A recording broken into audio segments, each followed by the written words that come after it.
ನಲ್ಮೆಯ ಸ್ನೇಹಿತರೆ, ಇವತ್ತು ನಾವು ಸಿತಾದೆಲ್ಲಾ ಎಂಬ ಸ್ಥಳ, ಇದು ಯುರೋಪಿಯನ್ ಒಕ್ಕೂಟಗಳ ಒಂದು ದೇಶ, ದ್ವೀಪ ರಾಷ್ಟ್ರ ಮಾಲ್ಟಾ ಎಂಬ ಪ್ರದೇಶದಲ್ಲಿ ಕೋಸೋ ಎಂಬ ಇನ್ನೊಂದು ದ್ವೀಪ ಮಾಲ್ಟಾಗೆ ಸೇರಿದೆ. ಆ ಕೋಸೋ ದ್ವೀಪ ಸಮೂಹದ ರಾಜಧಾನಿ ವಿಕ್ಟೋರಿಯಾ ಎಂಬ ಸ್ಥಳದಲ್ಲಿ ಸಿತಾದೆಲ್ಲಾ ಎಂಬ ಸ್ಥಳವಿದೆ. ಇಲ್ಲಿ ಕಂಚಿನ ಯುಗದಲ್ಲಿ ಜನ ವಾಸವಾಗಿದ್ದರು. ಅಂದರೆ ಲೆಕ್ಕ ಹಾಕಿ, ಕ್ರಿಸ್ತಪೂರ್ವ ಅಂದರೆ ಯೇಸು ಕ್ರಿಸ್ತರು ಹುಟ್ಟುವ ಮುನ್ನ 1500 ವರ್ಷಗಳ ಹಿಂದೆಯೇ ಇಲ್ಲಿ ಜನವಸತಿ ಇತ್ತು. ಕಂಚಿನ ಯುಗದಲ್ಲಿ ಜನವಸತಿ ಇತ್ತು. ಗುಡಾರಗಳನ್ನು ಕಟ್ಟಿಕೊಂಡಿದ್ದರು ಹಾಗೂ ಆಹಾರಗಳನ್ನು ಶೇಖರಣೆ ಮಾಡುವ ವ್ಯವಸ್ಥೆ ಕೂಡ ಇತ್ತು. ಇದನ್ನು ನಾವು ಇವತ್ತು ನೋಡೋಣ ಬನ್ನಿ. ಇಲ್ಲಿ ನೀವು ನೋಡ್ಬೋದು, ಇಲ್ಲಿ ಬರೆದಿದ್ದಾರೆ ಕಂಚಿನ ಯುಗದಲ್ಲಿ ಯಾವ ರೀತಿ ಜನ ಅವರ ಗುಡಾರಗಳನ್ನು ಕಟ್ತಾಯಿದ್ರು. ಹಾಗೂ ಇಲ್ಲಿ ಕೂಡ ಕ್ಲಾಸಿಕಲ್ ರಿಮೈನ್ಸ್ ಅಂತ ಬರೆದಿದ್ದಾರೆ. ಅಂತ ಹೇಳಿದ್ರೆ ರೋಮನ್ ಯುಗದಲ್ಲಿ ಇಲ್ಲಿ ರೋಮನ್ನ ಎರಡನೇ ಎಂಪರರ್ ಅಗುಸ್ತಾನ ಎರಡನೇ ಪತ್ನಿ ಜೂಲಿಯಾ ಅಗುಸ್ತಾ, ಆಕೆಯ ಒಂದು ವಿಗ್ರಹವನ್ನು ಕೂಡ ಇಲ್ಲಿ ಇಟ್ಟಿದ್ದಾರೆ. ಅದನ್ನು ನಾವು ಒಳಗಡೆ ನೋಡೋಣ. ಇಲ್ಲಿ ನೀವು ನೋಡಿದರೆ ಈ ಸಿತಾದೆಲ್ಲಾ ಎಂಬ ಪ್ರದೇಶದ ಸಂಪೂರ್ಣವಾಗಿ ಕೋಟೆ ಮತ್ತು ಸಂರಕ್ಷಿತ ಪ್ರದೇಶ. ಕ್ರಿಸ್ತಪೂರ್ವ 1500 ವರ್ಷಗಳ ಹಿಂದೆಯೇ 1500 BC ಹಿಂದೆಯೇ ಇಲ್ಲಿ ಜನಸಮೂಹ ಬಹಳ ಆ್ಯಕ್ಟಿವ್ ಆಗಿ ಇದ್ದಂತಹ ಕ್ಷೇತ್ರ ಇದು. ಇದನ್ನು ಇಲ್ಲಿ ಬಿಂಬಿಸಿದ್ದಾರೆ. ಇದನ್ನು ನಾವು ಇಲ್ಲೇ ನೋಡ್ತಾ ಇದ್ದೀವಿ. ಮತ್ತು ಅಲ್ಲೇ ಒಂದು ದೇವಾಲಯ ಕಾಣಿಸ್ತಾ ಇದೆ. ಆ ದೇವಾಲಯ ಅಮಲೋದ್ಭವ ಮಾತೆಯ ದೇವಾಲಯ, ಅಂದರೆ church of the assumption of the lady. ಅದಕ್ಕೂ ನಾವು ನಂತರ ಹೋಗೋಣ. ಇಲ್ಲಿ ಸಿತಾದೆಲ್ಲಾ ಬಗ್ಗೆ ಬರೆದಿದ್ದಾರೆ ಇಂಗ್ಲೀಷ್ನಲ್ಲಿ. ಯಾಕಂದರೆ ಇಲ್ಲಿ 2 ಲ್ಯಾಂಗ್ವೇಜ್, ಮಾಲ್ಟಾ ದೇಶದಲ್ಲಿ ನಾನು ಹೇಳಿದಾಗೆ 2 ಲ್ಯಾಂಗ್ವೇಜ್ ಇದೆ. ಒಂದು ಮಾಲ್ಟೀಸು ಮತ್ತು ಇಂಗ್ಲೀಷು.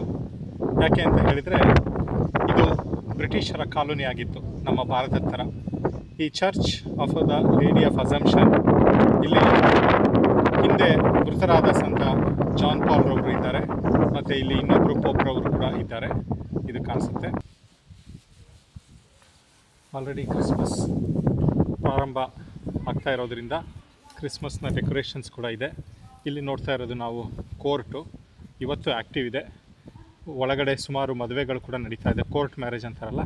ಸೊ ಹಾಗಾಗಿ ಜನ ಸೂಟು ಬುಟ್ಟು ತಟ್ಕೊಂಡು ಬಂದಿದ್ದಾರೆ. ಕೆಲವೊಬ್ಬರು ವಧುವರರು ಕೂಡ ಒಳಗಡೆ ಇದ್ದಾರೆ. ಅವರನ್ನು ರೆಕಾರ್ಡ್ ಮಾಡೋಕ್ಕೆ ಆಗೋದಿಲ್ಲ. ಇಲ್ಲಿ ಬರಹಗಳನ್ನು ಬರೆದಿದ್ದಾರೆ. ಸೊ ಕಾನೂನಿನ ನ್ಯಾಯಾಲಯಗಳು, ಹಳೆಯ ಪ್ರಿಸನ್ ಕೂಡ ಇಲ್ಲೇ ಇದೆ. ಮುಂದೆ ಗೋಝೋ ಮ್ಯೂಸಿಯಂ ಇದೆ ಹಾಗೂ ಬಾರ್ ಕೂಡ ಇದೆ ಎಣ್ಣೆ ಪ್ರಿಯರಿಗೆ. ಸಂತ ಜಾನ್ ಕೆವಾಲಿಯರ್ ಅವರ ಚರ್ಚ್ ಕೂಡ ಇದೆ. ಕ್ರಾಫ್ಟ್ಸು, ಶಾಪ್ಸು, ರೆಸ್ಟೋರೆಂಟ್ಸ್ ಸರಿಯಾಗಿ ಇದಿದೆ. ಇಲ್ಲಿ ನೀವು ನೋಡ್ಬೋದು ಗೋಝೋನ ಕೋಟೆಯ ಒಳಗಡೆ ಹೋಗ್ತಾ ಇರುವಂಥ ದೃಶ್ಯ. ಮಾಲ್ಟಾ ದ್ವೀಪ ರಾಷ್ಟ್ರದಿಂದ ಒಂದು ಹಡಗಲ್ಲಿ ಬರಬೇಕಿಲ್ಲಿಗೆ, ಕೇವಲ 20 ನಿಮಿಷಗಳ ಜರ್ನಿ. ಇವತ್ತು ಬಹಳ ಗಾಳಿ, ಒಂಥರ ಬಿರುಗಾಳಿ ಥರನೇ ಅಂತ ಅಂದ್ಕೊಬೋದು. ಅಯ್ಯೋ, ಹಡಗು ಒಂಥರ ಅಲ್ಲೋಲ ಕಲ್ಲೋಲ ಆಗೋ ಥರ ಸಂಪೂರ್ಣವಾಗಿ ಅಲಗಾಡ್ತಾಯಿತ್ತು, ತೇಲಾಡ್ತಾಯಿತ್ತು. ಸ್ವಲ್ಪ ಹೆದರಿಕೆನೇ ಆಗೋಯ್ತು ಅಂತ ಅಂದ್ಕೊಳ್ಳಿ. ನೋಡಿ, ಇಲ್ಲಿಂದ ಕಾಣಿಸ್ತಾ ಇದೆ ಸ್ಕೈ ಪರ್ಫೆಕ್ಟಾಗಿ ನೀಲಿ ಬಣ್ಣದಲ್ಲಿದೆ. ಸುತ್ತಲೂ ಮೆಡಿಟರೇನಿಯನ್ ಸಮುದ್ರ. ಈ ಕೋಟೆಯ ಒಂದು ಹೇಗಿದೆ ನೋಡಿ, ಈ ಸ್ಟ್ರಕ್ಚರ್ಸ್ ಎಷ್ಟು ಸುಂದರ ಆಗಿದೆ ಅಲ್ಲ. ಸಂಪೂರ್ಣವಾಗಿ ಒಂಥರ ಮೇಜ್ ಅಂತಾರಲ್ಲ, ಮೇಜ್ ಒಳಗೆ ಹೋದಂಗೆ ಎಲ್ಲಿ ಹೋಗ್ತಾ ಇದ್ದೀನೋ ಎಲ್ಲಿ ಬರ್ತಾ ಇದ್ದೀನೋ ನನಗೆ ಗೊತ್ತಾಗ್ತಾ ಇಲ್ಲ. ಸೊ ಆಗ ಇದಂಥ ವಸತಿ ಪ್ರದೇಶಗಳು. ಚರ್ಚಿನ ಗಂಟೆ ಹೊಡಿತಾ ಇದೆ, ಆದರೆ ಗಾಳಿಗೆ ಗಂಟೆ ಸದ್ದೆ ಮಾಯವಾಗ್ತಾ ಇದೆ. ಗೋಝೋ ದ್ವೀಪದ ಸಂಪೂರ್ಣ 360 ಡಿಗ್ರಿ ಚಿತ್ರಣ ಇಲ್ಲಿ ಕಾಣಿಸ್ತಾ ಇದೆ ನೋಡಿ. ಅಲ್ಲೊಂದು ದೊಡ್ಡ ದೇವಾಲಯ ಕೂಡ ಇದೆ. ಅದು ಯಾವುದು ಅಂತ ನಾನು ನಿಮಗೆ ತೋರಿಸ್ತೀನಿ ಆಮೇಲೆ ಹೋಗಿ ಅಲ್ಲಿ. ಅದಾದ ನಂತರ ಇಲ್ಲಿ ನೀವು ನೋಡ್ಬೋದು, ಈಗ ಸಮಯ ಇಲ್ಲಿ 12 ಗಂಟೆ. ಹಾಗಾಗಿ 12 ಗಂಟೆಗೆ ಕ್ರೈಸ್ತ ಸಮುದಾಯದಲ್ಲಿ ಒಂದು ಪ್ರಾರ್ಥನೆ ಇದೆ, ಅದಕ್ಕೋಸ್ಕರ ಗಂಟೆಯನ್ನು ಕ್ರಿಸ್ತಪೂರ್ವ 1500ರಲ್ಲಿ ಈ ಒಂದು ಸ್ಥಳದಲ್ಲಿ ಮಾತ್ರ ಜನಜೀವನ ಇತ್ತು. ಇಲ್ಲಿ ನೀವು ಏನು ನೋಡ್ತಾ ಇದ್ದೀರಾ, ಇಲ್ಲಿ ಯಾರು ಜನರು ಇರಲಿಲ್ಲ ಮುಂಚೆ. ಆದರೆ ಈಗ ಆಧುನಿಕ ಯುಗದಲ್ಲಿ ಕೋಟೆಯ ಸುತ್ತಲೂ, ಕೋಟೆಯ ಆವರಣದ ನಂತರ ಕೂಡ ಜನರೆಲ್ಲ ವಾಸವಾಗಿ ಈಗ ಗೋಜೋ ಒಂದು ಬಹಳ ವಿಕ್ಟೋರಿಯಾ ಪ್ರಾಂತ್ಯ ಆಗಿ ಇಲ್ಲಿನ ರಾಜಧಾನಿಯಾಗಿದೆ. ಇದೊಂದು ಸಣ್ಣ ದ್ವೀಪ ಸಮೂಹ, ಅದಕ್ಕೊಂದು ಸಣ್ಣ ಪುಟ್ಟ ರಾಜಧಾನಿ ಕೂಡ ಇದೆ.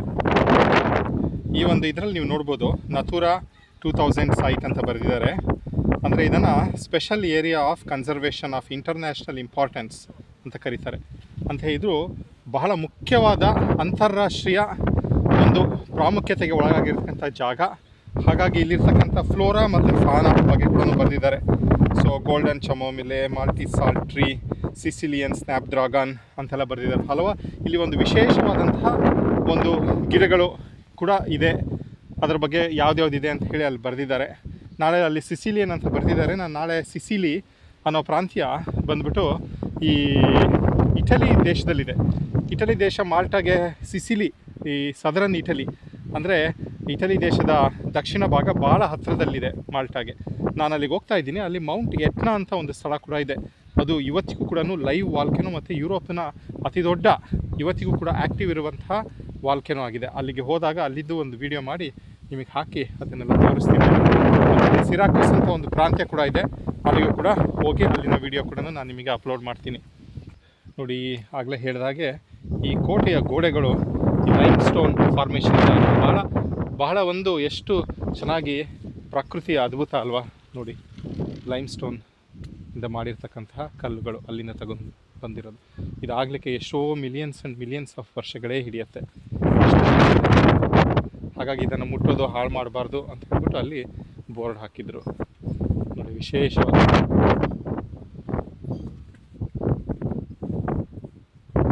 ಪ್ರತಿ ಕಲ್ಲುಗಳು ಕೂಡ ಒಂದು ವಿಶೇಷ ರೂಪದಲ್ಲಿದೆ. ಈ ಎಲ್ಲ ಕಲ್ಲುಗಳನ್ನು ನೋಡಿದರೆ ಈ ಐಕಿಯಾ ಅಂತ ಒಂದು ಸಂಸ್ಥೆ ಇದೆ ಗೊತ್ತಾ, ಅವರ ಒಂದು ಮುಖ್ಯ ವ್ಯಾಲ್ಯೂ ಅಂತ ಹೇಳಿದರೆ, ಅವರ ಒಂದು ಉದ್ದೇಶ ಬಂದ್ಬಿಟ್ಟು ಈ ಕಲ್ಲಿನ ಗೋಡೆ.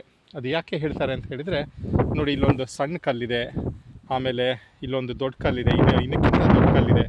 ಆದರೆ ಈ ಒಂದು ಸಣ್ಣ ಕಲ್ಲು ಕೂಡ ಈ ಒಂದು ಗೋಡೆ ನಿಲ್ಲಲಿಕ್ಕೆ ಅದರದೇ ಆದಂತಹ ಒಂದು ಪ್ರಾಮುಖ್ಯತೆಯನ್ನು ಕೊಡುತ್ತೆ ಅಂತ ಹೇಳಿ ಐಕಿಯಾ ಸಂಸ್ಥೆಯ ಒಂದು ಸಂಸ್ಥಾಪಕ, ಈಗ ಅವರಿಲ್ಲ, ದಿವಂಗತ ಇಂಗ್ವಾರ್ ಕಾಂಪ್ರಾದ್ ಅವರು ಹೇಳ್ತಾರೆ.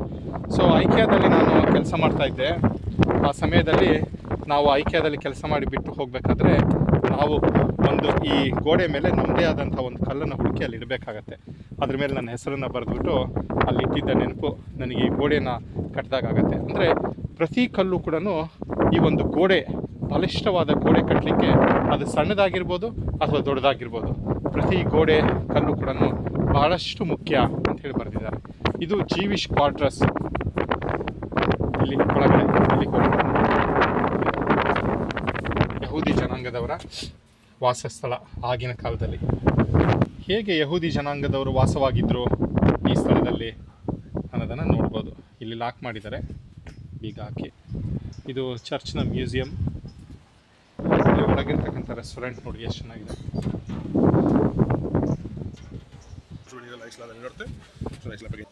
ಈ ಕೋರ್ಟ್ ಹಾಲು 1687ರಿಂದ ಇದೇ ಕಟ್ಟಡದಲ್ಲಿದೆ ಅಂತ ಹೇಳ್ಬಿಟ್ಟು ಅಲ್ಲಿ ಬರೆದಿದ್ದಾರೆ. ಡಾಕ್ಯುಮೆಂಟ್ಸ್ಗಳನ್ನು ಅಲ್ಲೆಲ್ಲ ಕಾಣಿಸ್ತಾ ಇದೆ, ಕೋರ್ಟಿನ ಡಾಕ್ಯುಮೆಂಟ್ಸ್ಗಳು. ಈಗಿನ ಕಾಲದ ಪ್ರಿಸನ್, ದ ಓಲ್ಡ್ ಪ್ರಿಸನ್, ಬಂದಿಖಾನೆ.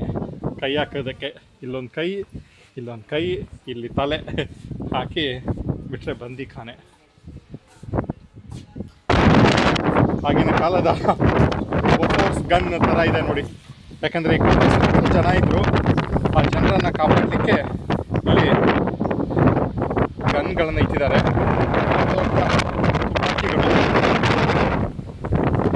ಹಾಗೂ ಅವಾಗಿನ ಗಡಿಯಾರ, ಗಾಳಿ ಗಾಳಿ ಗಂಗಾಳಿ, ಜೊತೆಗೆ ಗಾಳಿನೋ ಗಾಳಿ.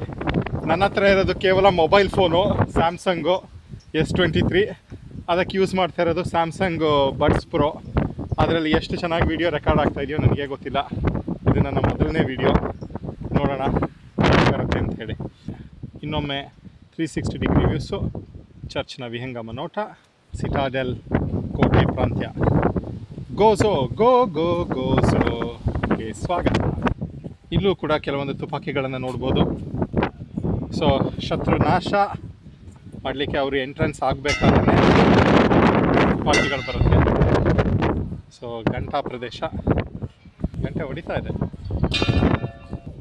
ಇಲ್ಲಿ ನೀವು ನೋಡ್ಬೋದು ಗಂಟೆ ಎಷ್ಟೊತ್ತಿಗೆ ಹೊಡಿಬೇಕು ಅಂತ ಹೇಳಿಬಿಟ್ಟು ಅಲ್ಲೊಂದು ಮೆಷಿನ್ ಇಟ್ಟಿದ್ದಾರೆ.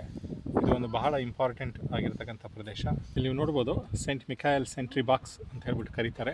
1774 ಇಂದ ಇಲ್ಲಿ ಇರ್ತಕ್ಕಂಥ ಬೆಲ್ ಇದೆ ಅಂತ ಹೇಳ್ಬಿಟ್ಟು ಅಲ್ಲಿ ಬರೆದಿದ್ದಾರೆ. ಇದನ್ನು ಬೆಲ್ ಮೇಕರು ಪ್ರತಿ ಗಂಟೆಗೂ ಕೂಡ ಇಲ್ಲಿ ನಾವು ನೋಡ್ದಂಗೆ ಅಲ್ಲಿ ತಿರುಗ್ತಾ ಇದೆ ಇದು ಪ್ರತಿ ಗಂಟೆಗೂ ಅದು ಬೆಲ್ ಹೊಡೆಯೋ ಥರ ಮಾಡಿದ್ದಾರೆ.